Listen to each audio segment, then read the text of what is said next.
好，可是讲到美国财政部，他们最近在干嘛？贝森特最近在投书《华尔街日报》，告诉大家不要害怕。好，我们现在一切有准备。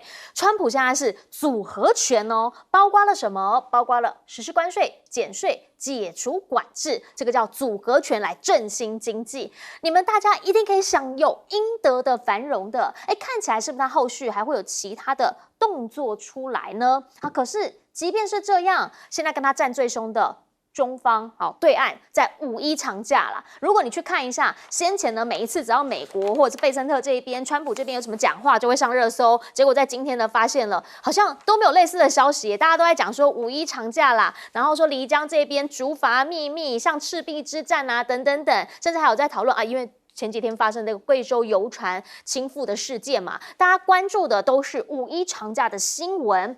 都不管川普了耶！川普现在在做什么？川普现在在接受访问的时候被问到了，有没有可能要争取第3任？改口了，先前说有可能，甚至还说不要排除任何可能。现在他直接告诉你，我没有要争取竞选第3任。说范斯很聪明又很优秀 ，Rubio 是一个很棒的人。我觉得呢，他们多少都有一些优势吧。但是他骂谁？他骂 Fed 的主席，联储会主席鲍尔说他完全的呆板。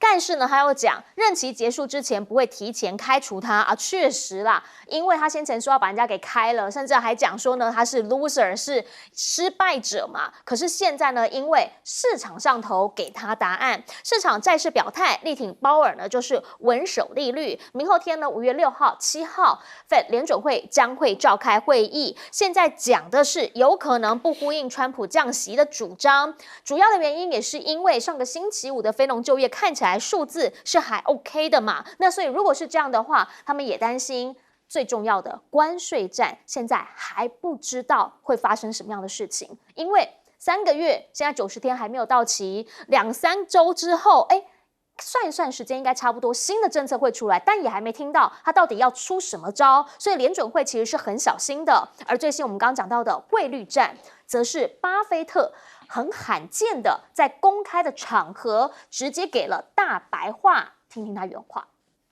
And obviously, we wouldn't want to be owning anything that we thought was in a currency that was really going to hell. And that's the big thing we worry about with the United States currency. Fiscal policy is what scares me in the United States.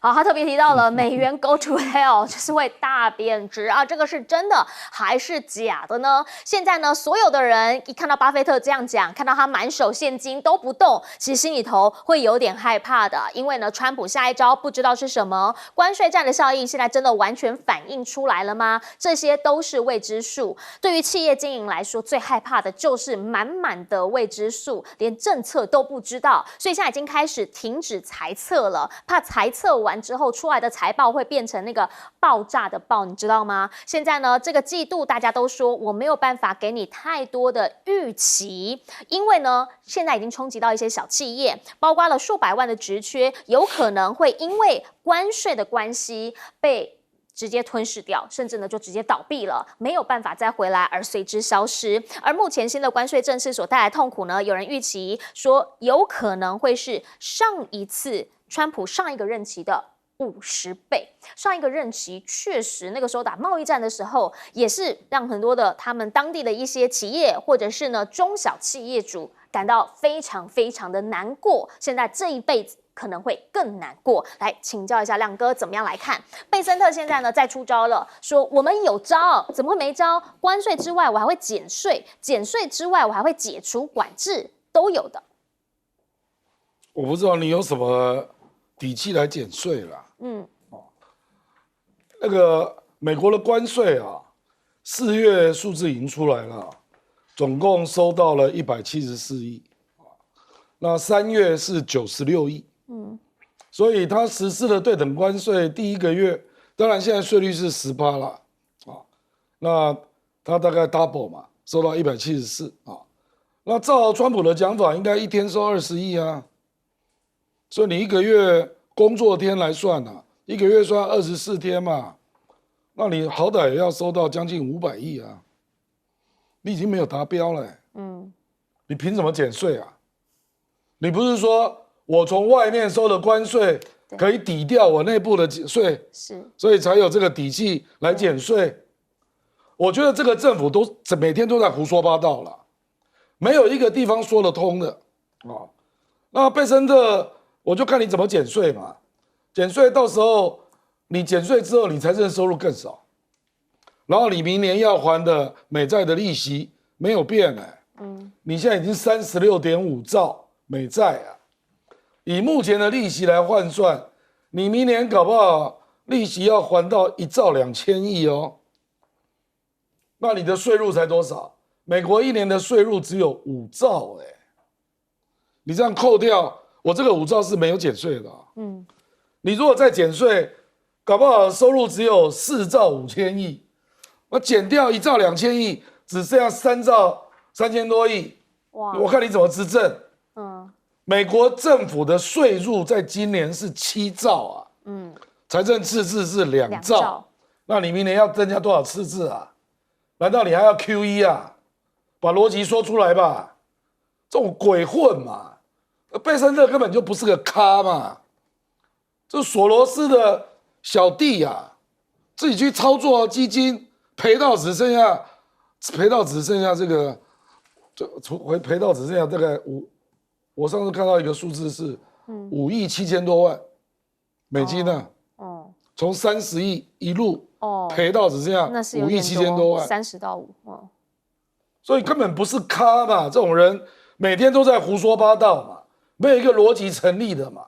美国现在最大的就是有很多变数，第一个就是物价会不会上涨陆续看到了是在涨嘛，对不对？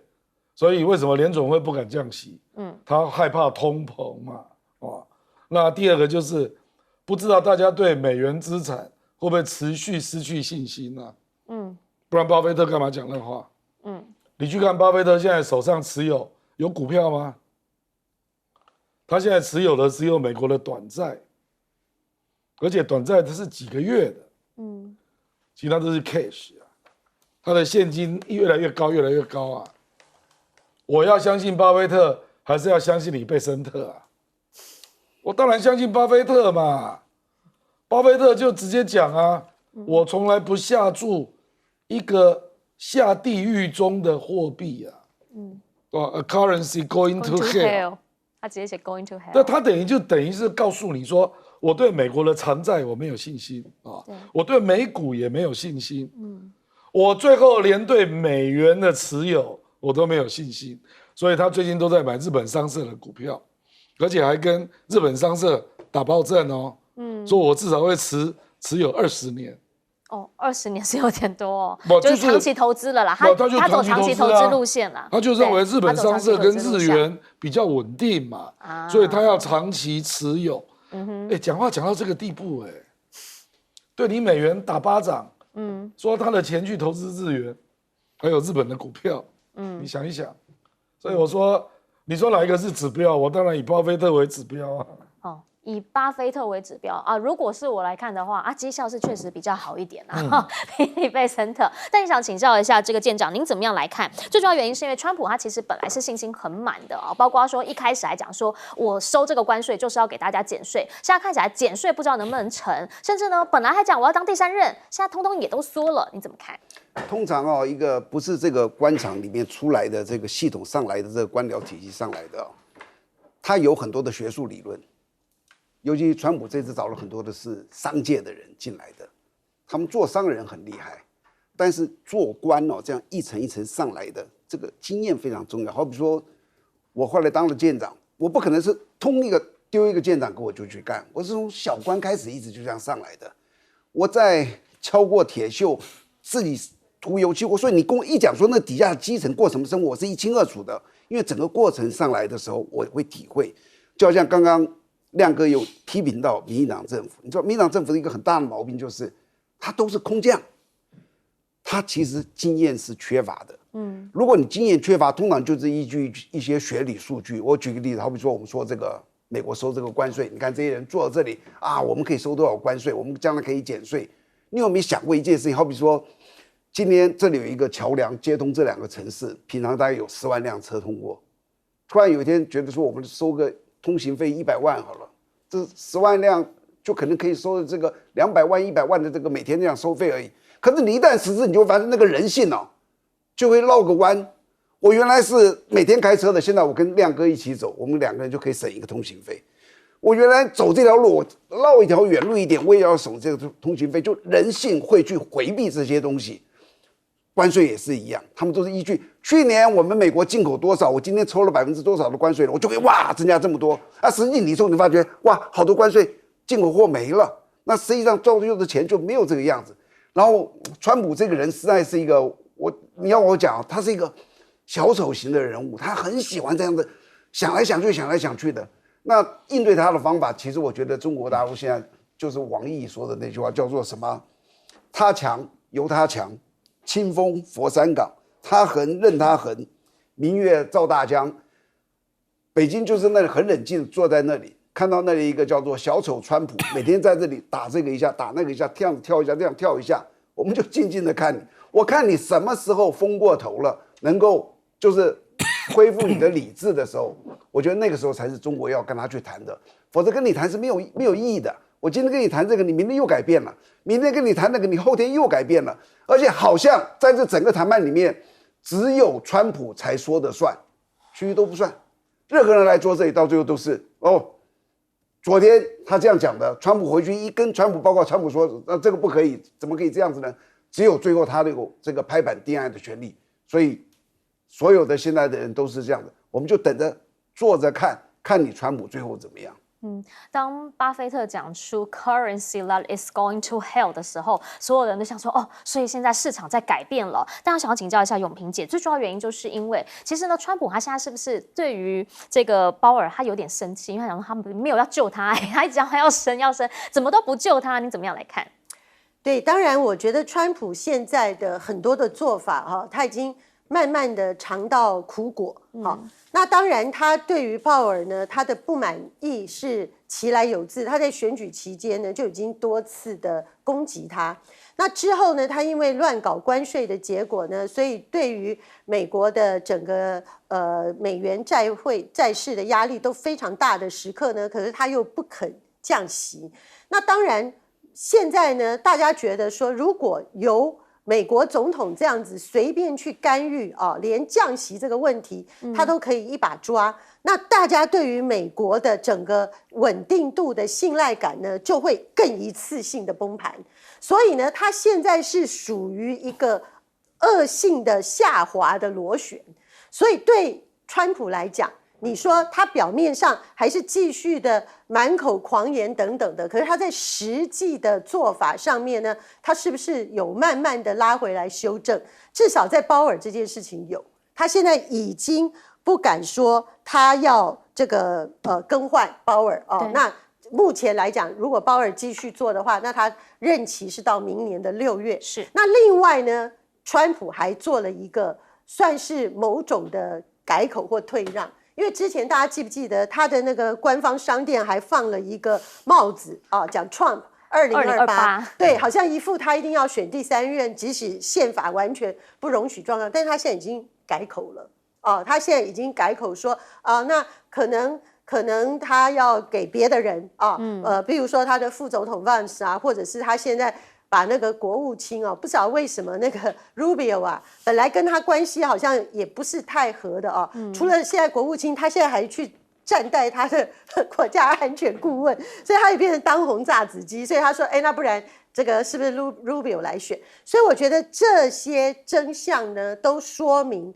川普只是爱讲大话，可是呢他现在其实他自己也吓到了，因为他现在不管怎么的处理，最重要的是他不当的在给大家毫无准备的情况下，关税大棒整个改变的这个供应链的后果，就是他自己的中小企业活不下去了，他的零售商有困难以及呢他的依赖零售产业的码头工人通通都面临要失业再加上呢，他的消费者不仅是说关税就变成了消费税这个噩梦已经要成真，不然怎么会有他跟那个Amazon 的老板在那边吵架，说你不可以把那个他的收条把关税成本那个钱列出来，就是这些的争议都说明呢，川普已经感受到压力了。可是现在才刚5月初，5月的再下个几个礼拜，现在我们看到这个货轮，取消了1/3的席次啊，没有办法进入到美国的货品一大堆。那现在他4月3号宣布关税，现在才5月份，很多的商店、大型的零售业都还有很多的库存，他们的库存没有，就是在本月份下2个礼拜下个月份。那美国消费者除了他要付高额的进口税、关税的税变成是消费税以外，他很可能会面临他买不到他要的东西，那怎么办？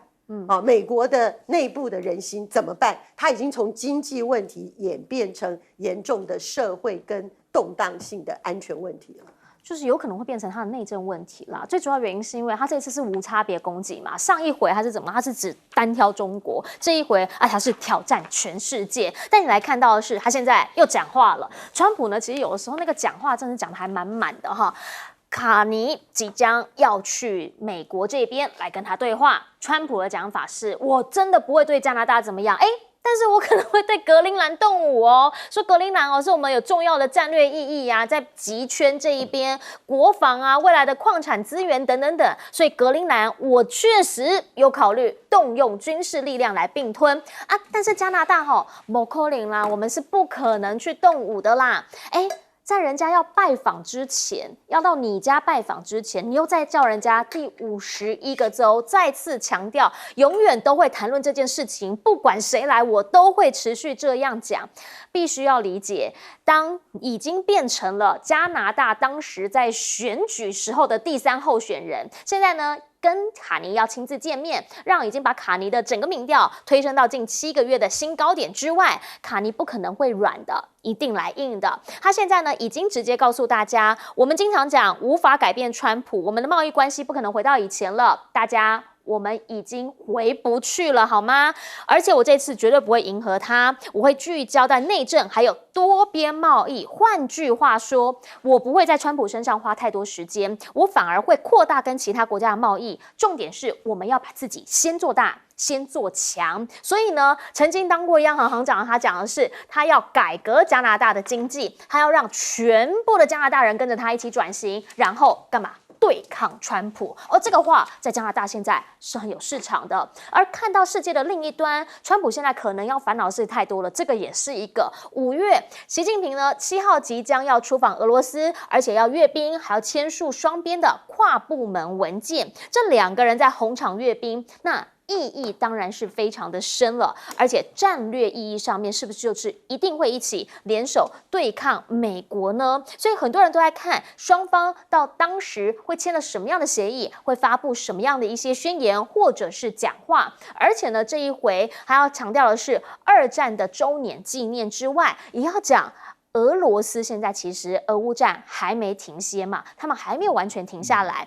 他们的俄罗斯电视台呢，甚至还播了一个普京掌权25年的纪录片，强调的是跟维护世界，我们中俄合作起来就是具有稳定的力量，这是有战略意义的。而且呢，我们本身就增强了全球的稳定性。同时呢，还讲了他25年前就已经积极发展跟中方的关系，因为当时就已经看到世界的中心开始在转移，不仅像中国，还像亚洲的其他国家，所以让一个本来其实呢是比较偏欧，认为自己是欧洲人的俄罗斯开始转仰亚洲大陆了。而现在呢，中国官媒也强调，中俄持续深化战略协作，就是要实践多边主义。因为呢，搬不走的好邻居，他们一定要好好的跟他来对话。那如果说中俄加强深化战略合作伙伴关系之后，已经上不封顶了嘛？回过头。加拿大、美国现在已经分道扬镳了，川普还是嘴巴没有软，持续的讲，我一定会叫你第51个州，这要怎么谈？请教2个。不，卡尼那个态度，我觉得跟中国蛮像的啦。就是我就做好自己的事啦，我也不期望能够跟你干嘛。是，因为你这个人完全不可信任，完全不可预测，所以浪费我自己的时间。所以你看中国大陆在干嘛嘛？第一个稳住内部嘛，就外贸企业出口转内销，大家帮帮忙嘛。那第二个就是搞定全球减美国嘛。就是跟各个地方那扩大贸易额嘛。我觉得加拿大未来一定也是这样啦。所以卡林已经讲了嘛，说第一个他要做2战以来最大的一次经济转型啊，这个难度很高哦。因为加拿大的出口有72%在美国，我真的不知道他可以卖多少东西改卖到别的国家啊。比如说油菜籽啊，中国是可以买啦。哦，对啊，因为它最大的农业出口是油菜籽。那问题就是他可能会因为这样，那开始改变他对中国的敌视了啊。不然加拿大是非常亲美的啊，这个大家都知道啊。你就知道国家之间的感情啊，可以因为一个总统才3个月就彻底搞烂啊，这个就证明了这件事嘛。所以你说，加拿大的老百姓现在对美国人的看法，我相信就是很无奈啦。可是一定有发生很实质的改变。比如说加拿大也发生了爱用国货运动啦，抵制美国货运动啦，欧洲也是嘛。是。那至少还有4年是这种状况啊。对啦，刚上任而已嘛，对不对？所以它难度很高了，因为出口72%要转移到别的地方，这个难度真的蛮高的。而且它的地理位置，它要跟别的国家扩大贸易，这个也有一定的难度。对，因为它整个产业结构，我认为常年下来已经跟美国都绑在一起，几乎是共生了，几乎是共生了。那我觉得川普就是这样了。事实上，我才不相信你敢打格陵兰呢。北约内斗啊，格陵兰是属于丹麦的。对。那丹麦如果去告，那北约要启动集体安全第5条吗？这不是很好笑吗？北约国家打北约国家，我不知道啊。我认为川普根本没有想到这个啦。可是我跟你讲啊，以我的了解，北欧国家跟西欧国家都会支持丹麦啊。所以到时候就是欧洲国家跟美国的关系就更糟糕了。那他们可能就更倾向于军事要谋求更多的独立自主，这个没有办法的啦。我觉得你就碰到一个对国际规则也没有什么了解啊，然后就每天信口开河的人啊，所以你也不知道怎么办啊。这个我觉得赖清德也不要太幻想川普啊，对你一个好像不错的眼神，你也不要认为那个可以持久了。他就是不断的在改变利益都一直在调整那我倒认为中俄这个，因为现在还在俄乌战争当中嘛，所以事实上还在制裁俄罗斯的那48个国家，除了美国之外啦，事实上基本上跟俄罗斯关系并不好。所以真正会去参加阅兵仪式的，都是本来就是俄罗斯圈子的国家啦。你看，连那个塞尔维亚武契奇去美国，心脏病立刻爆发，然后就接下来就说，我可能不能去了。塞尔维亚这次是有派军人去参加阅兵结果你的总统居然不能到，有这么巧的事吗？到了美国，心脏病就不松快发作。欧洲国家只有去塞尔维亚、斯洛伐克还有波斯尼亚，你就知道其他国家都不去啊。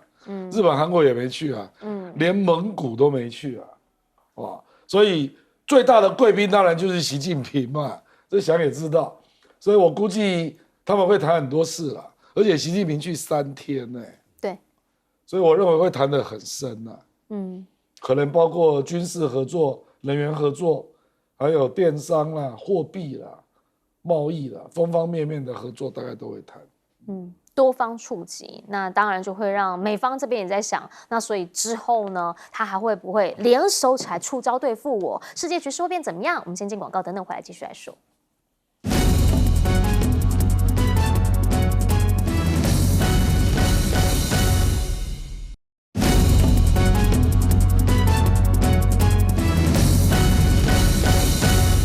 好，我们刚刚讲到说呢，其实卡尼这一回去美国访问，那很多人都知道他不会硬，因为后面满满的加拿大人给他做八股。来请教一下永萍姐。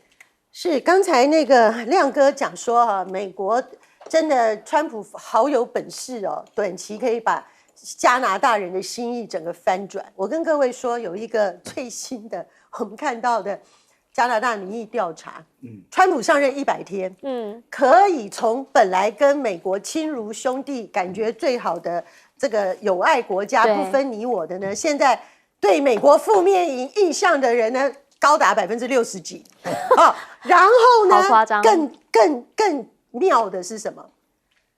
川普发动这个关税战，他不是有一个最他讨厌的敌人叫做中国吗？就是你中国欺压我们，赚我们不当的利益，我要跟你打仗。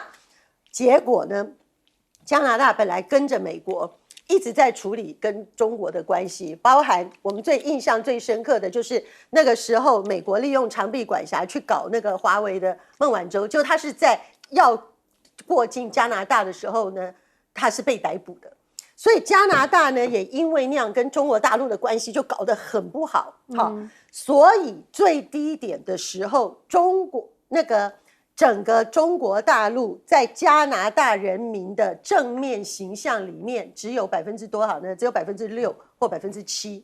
结果这100天的川普呢，创造了什么奇迹呢？现在加拿大已经有36%的人呢，认为中方正面形象友善是跟我们的关系友好的，飙升6倍。对，就说你真的你太厉害了吧！而且现在呢，不是只有加拿大有选举哦，我们要注意哦，接下来的各种选举，特别是亚洲是重心哦。现在反美是选举的必要武器，反川更是你的得胜武器。不仅是卡尼，好。创造了不可能，从民调落后20几%，因为反对川普一下子就维持了他的执政的地位。澳洲也因为反川普而赢啊。那接下来是什么？接下来这个月，菲律宾要改选他的国会，对。然后菲律宾的改选的国会呢，现在亲美的小马可仕呢，民调大幅的下跌。然后呢，亲中的杜特地家族呢，现在那个民调大支持，就他们整个政治势力，他的支持度已经要五成多，已经快将近6成嘞。所以现在，然后接下来大家就知道，那个韩国也要总统大选，对不对？现在看起来也是这个不太亲美的，这个在野党的这个李在明啊，这个声势浩大，他现在民调支持度已经过半了。然后呢，接下来日本也要选举，所以你这样子弄来弄去，如果大家发现说，哦，不得了，我举反川普的大旗，就是我选举得胜的保障的时候，连加拿大都如此的时候，那大家看看那个骨牌效应，那这个时候台湾就很危险了，因为台湾是现在全世界都开始这个对抗川普、抵抗川普，跟川普呢不能够对他予取予求的，我们唯一还在跪求的就是剩下我们的赖清德。而赖清德呢，他在台湾还在搞大罢免，那大家看看这个后果会如何？而从加拿大这件事情上，川普发动的这次关税战的攻击，非但没有整垮他认为的死敌中国大陆，反而呢，他给中国大陆从加拿大到澳洲到菲律宾到各地都是改变政策，甚至要跟中国大陆交好的执政力量起来。那这种状况底下，再加上本来中俄本来就有的友谊哦，甚至呢，普丁竟然说，现在呢，俄罗斯跟中国变成是世界稳定的力量。本来整个西方在骂你俄罗斯，你就破坏和平，你发动战争，你是这个战争的罪犯。结果呢，他现在可以去跟川普奚落他说，你让世界不稳，我和中国大陆是世界稳定的力量。各位，世界何等讽刺！台湾要不要想一想我们的未来怎么办？好，我们先进广告，等等回来请舰长帮我们总结。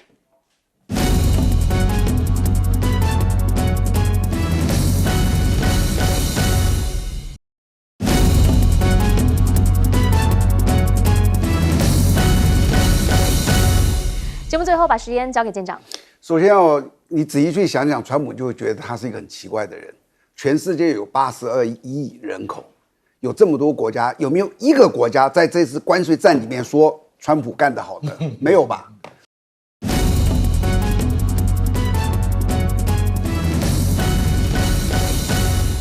大家午安，我是陈燕莹，欢迎来到新闻大白话。接下来这一小时，国内外大小事要用您听懂的话说给您听。现在介绍这一小时来宾，首先介绍是耶鲁政治学博士郭正亮，大家平安，还有前张前舰长黄振辉。主持人、各位观众，大家好。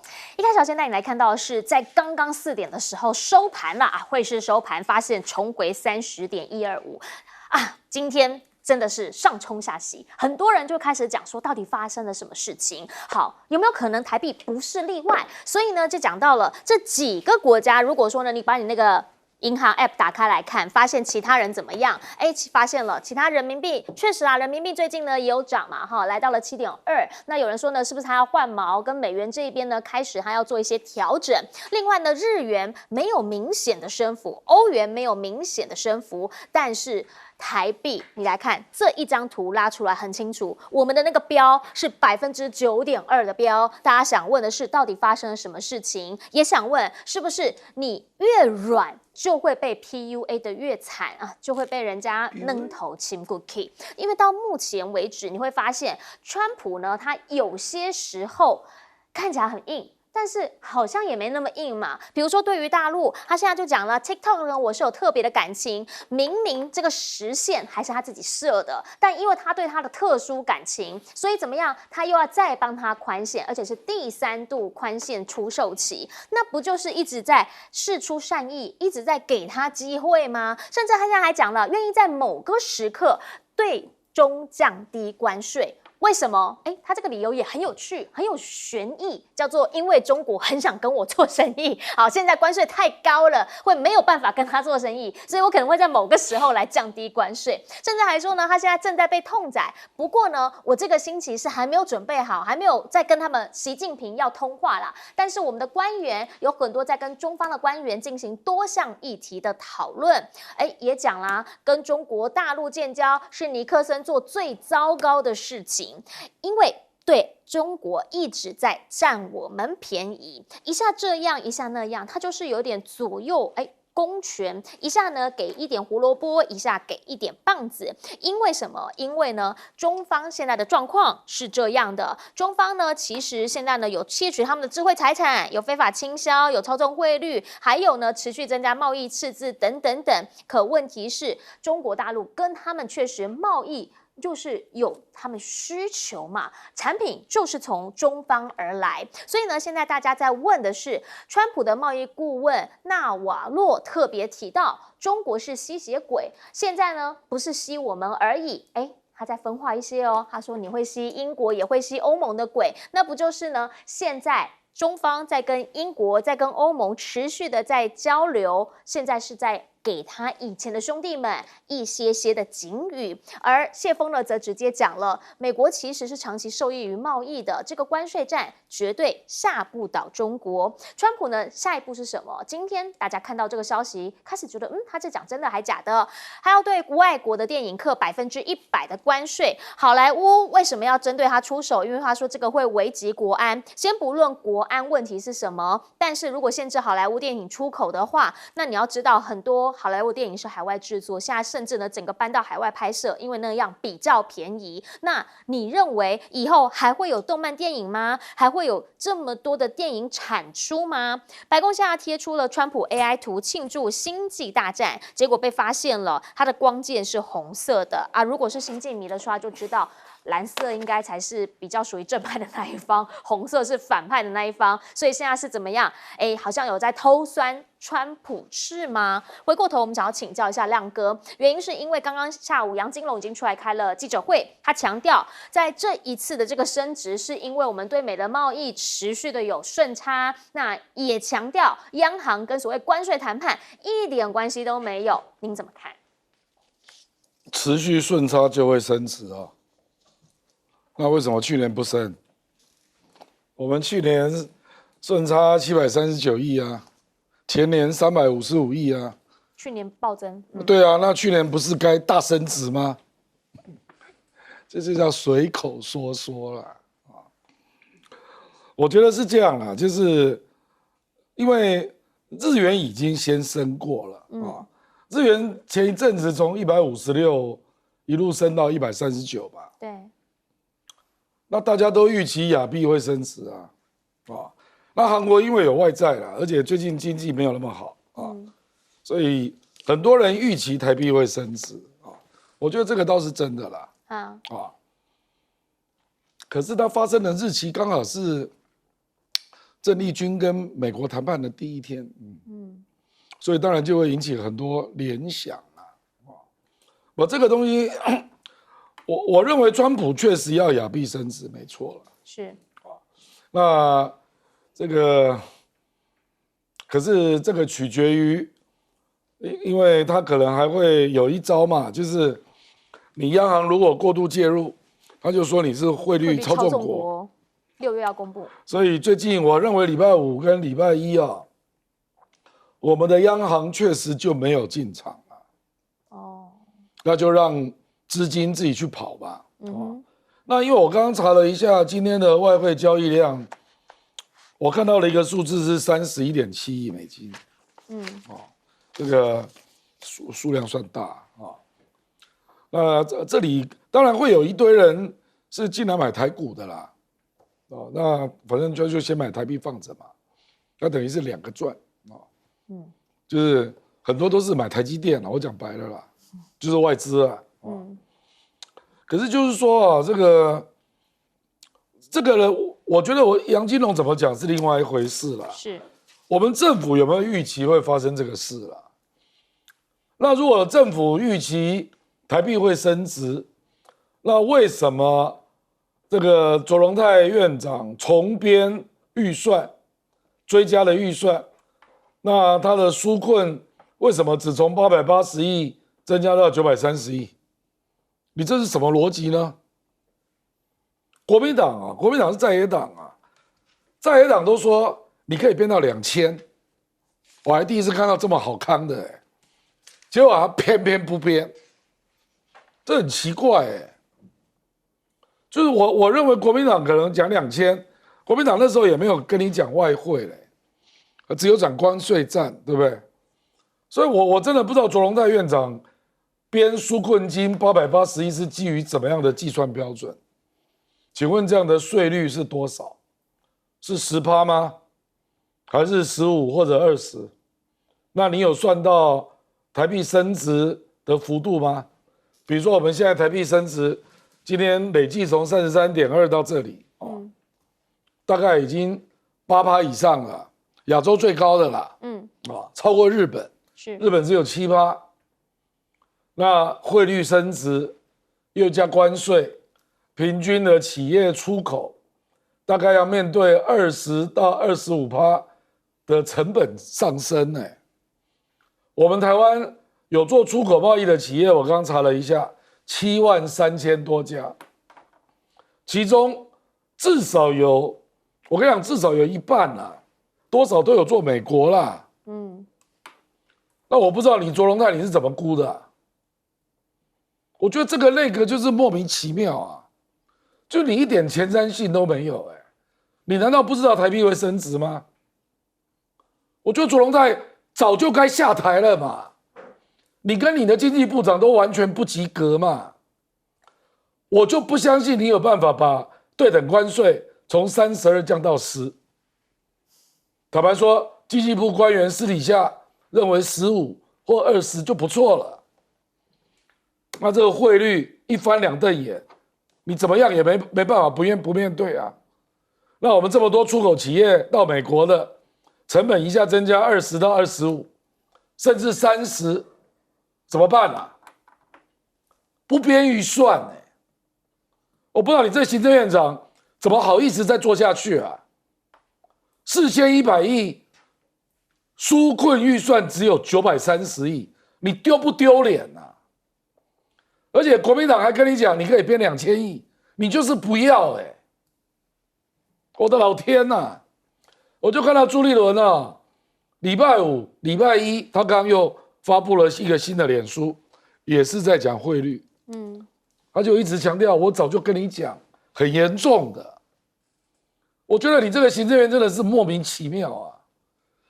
我跟你讲，这个你大概2个月之后你就知道了啦，血流成河啦，出口商谁受得了啊？我们就看到那个台南那个地表最强的里长陈永和，他就是做金属加工的，他今天就登了一个脸书说我后面生产的这些全部都赔钱，就因为汇率对，你去看看台湾金属加工有多少家公司，这个只是其中一个行业，做螺丝的呢，一堆我觉得这个政府真是离谱到了极点郭志辉天天在讲那个天兵语录，行政院长人家当面跟你讲，你可以多编，我们可以支持，你就是不编心里想的只有台电的预算，因为这个可以用斗争来用，有助于大罢免。